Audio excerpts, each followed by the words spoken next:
The notion that global warming is a war by the mainstream media against Christianity is a complex and multifaceted argument that warrants examination. At its core, this argument suggests that the media's emphasis on climate change is, in fact, a veiled attack on the values and principles of Christianity.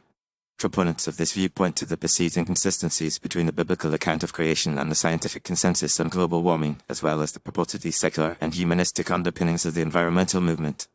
One of the primary concerns of those who espouse this view is that the media's focus on climate change is rooted in a secular worldview that undermines the biblical notion of human dominion over the earth. According to this perspective, the emphasis on environmentalism and sustainability is a thinly veiled attempt to supplant the biblical account of creation with a more naturalistic and human-centered narrative. This, in turn, is seen as an assault on the authority of Scripture and the traditional Christian understanding of humanity's relationship with the natural world. Furthermore, some argue that the media's coverage of climate change is often infused with a sense of moral urgency and alarmism, which can be seen as a form of ideological indoctrination. By framing climate change as an existential threat to humanity, the media is, in effect, creating a new moral narrative that competes with traditional Christian teachings on sin, redemption, and the apocalypse. This narrative, which emphasizes human agency and collective responsibility for the planet's well-being, is seen as a threat to the Christian notion of original sin and the idea of a fallen world in need of redemption.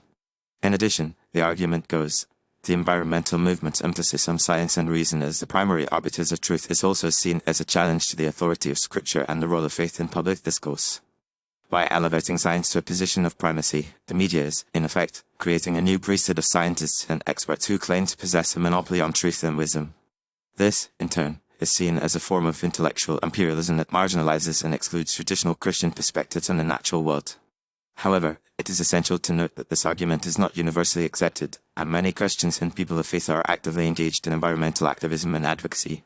In fact, a growing number of Christian denominations and organizations are recognizing the importance of creation care and the need for sustainable practices that prioritize the well-being of the planet and its inhabitants. This suggests that the relationship between Christianity and environmentalism is more complex and nuanced than a simple narrative of conflict and opposition.